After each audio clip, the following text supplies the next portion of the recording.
आप बर्दाश्त नहीं कर सकते। आपके लिए दरवाज़ा बंद हो गया, नुकसान हमें भी होता है। बट ये है कि हमें इतना फ़ील पता है क्यों नहीं होता? हम यहीं से कमा रहे हैं। मतलब जो बिज़नेस करने का कीड़ा होता है ना, मैं देखता हूँ अक्सर लोगों में मर जाता है बहुत जल्दी। अमेज़न सेलर अकाउंट आपके पास है और अमेज़न की तरफ से आपको कोई मेल आती है। किसी चीज़ के बारे में अमेज़न आपको बोल रहा है या अमेज़न को आपसे कुछ चाहिए या अमेज़न आपकी अगेन वेरिफ़िकेशन करना चाह रहा है, तो आपने इस चीज़ को इग्नोर नहीं करना। अगर अमेज़न आपको कह रहा है कि मुझे अगेन वेरिफ़िकेशन करवानी है, फ़ौरन करो। एज़ सून एज़ आप उसे अरेंज करो और अमेज़न को दो। जब अमेज़न की तरफ से कोई मेल आती है कि आपके अकाउंट पे रिस्ट्रिक्शन है या आप हमें ये चीज़ प्रोवाइड करें, मैं देखता हूँ आप में से अक्सर लोग नॉन सीरियस हो जाते हैं। कोई नहीं, आज नहीं कल करेंगे, कल नहीं परसों कर लेंगे। जैसे-जैसे वक़्त गुज़रता है, आपके सेलर अकाउंट्स के दिन कम होते जाते हैं। फिर अमेज़न आपकी गर्दन से पकड़ के आपको मरोड़ता है। आपके अकाउंट को परमानेंटली डीएक्टिवेट कर देता है। फिर आप रोते हो, तरले-मिन्नतें करते हो। तो देखिए, अमेज़न मेरा नहीं है, अमेज़न मेरा सका नहीं है। अमेज़न मुझे भी नहीं छोड़ेगा अगर मैं कुछ गलत करूँगा, अगर मैं कोई वायलेशन करूँगा वो मुझे भी नहीं छोड़ेगा, ठीक है? तो इसीलिए आप मुझे मैसेज करते हैं जी अकाउंट बंद हो गया, आप इसको ओपन करके दे दें, कोई हल बता दें।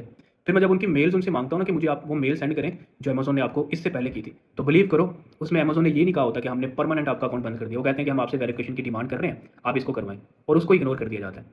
और बाद में सीरियस इश्यू होता है, फिर आपके पाँव ज़मीन पे ही लगते भी अभी सारा कुछ ठीक हो जाए। तो इसको सीरियस लिया करें, ये हमारा सका नहीं है। कोई भी रिक्वायरमेंट है उसको नॉन सीरियस होकर आपने नहीं देनी, अपनी पूरी तसल्ली करनी है, उसके बाद आपने इसको सबमिट करवाना है। तो सीरियस होकर बिज़नेस करें, पैसे आप लगा के बैठ जाते हो और बाद में आप लोग नॉन सीरियस हो जाते हो।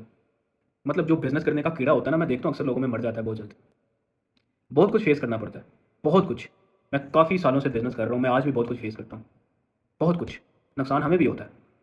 बट ये है कि हमें इतना फ़ील पता है क्यों नहीं होता? हम यहीं से कमा रहे हैं।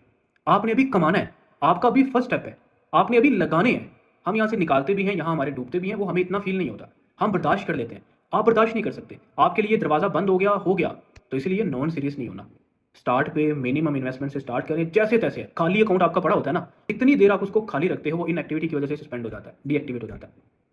तो खाली रखने से बेहतर है आप जितने कम यूनिट बजवा सकते हो बजवाओ। उसको टेस्ट तो करो, जिसके लिए आपने पैसे लगाए हैं उसको करके तो देखो। कुछ ऐसे केस भी आते हैं कि सीख भी लिया, एलएलसी बनवा ली, सब कुछ बनवा लिया, बिज़नेस नहीं करना, क्यों? डर लगता है। और भाई करोगे नहीं तो डर कैसे खत्म होगा? घुसना पड़ेगा। थोड़े से पैसों से घुस जाओ। ना होने से कुछ तो बेहतर है ना। कल को ये तो नहीं कहोगे मैंने ट्राई नहीं किया था। आपने अमेज़न करना है, ईबे करना है, शॉपिफ़ाई करना है, जिस भी प्लेटफ़ॉर्म पे बिज़नेस करना है, आप उसे सीखें और करें। मैं दूसरों की तरह नहीं हूँ, मैं अमेज़न पे करता हूँ, मैं भई अमेज़न कोई मैं बोल दूँ सारे प्लेटफ़ॉर्म खराब है, अमेज़न ठीक है, नहीं भई, सारे प्लेटफ़ॉर्म ठीक है। आपको जिस पे करना है आप उसको सीखें, करें। ऑनलाइन बिज़नेस नहीं करना, फिज़िकल कर लें, बड़ा नहीं करना, छोटा कर लें। कुछ ना कुछ करें। तो इसलिए नॉन सीरियस नहीं होना, स्पेशली अमेज़न सेलर अकाउंट को लेकर तो बिल्कुल भी नहीं होना। ये हमें नहीं बख्शता। हम भी वही फेस कर रहे होते हैं जो आप कर रहे होते हो। बट हम उस चीज़ को सीरियस लेते हैं और जल्दी से जल्दी उसका हल निकालने की कोशिश करते हैं, उसको लटकाते नहीं हैं। अगर आपका अकाउंट बना हुआ है, आप काम कर रहे हो, कुछ डॉक्यूमेंट्स अमेज़न ने आपको माँगा है, उसके बारे में रिसर्च करें, नहीं समझ आती, कहीं से रिप्लाई नहीं आता, क्लाउड एआई से पूछो, चैट जीपीटी से पूछो कि इस डॉक्यूमेंट का क्या मतलब है, ये कहाँ से मिलेगा, ये क्यों अमेज़न ने माँगा है, वो आपको बता देगा।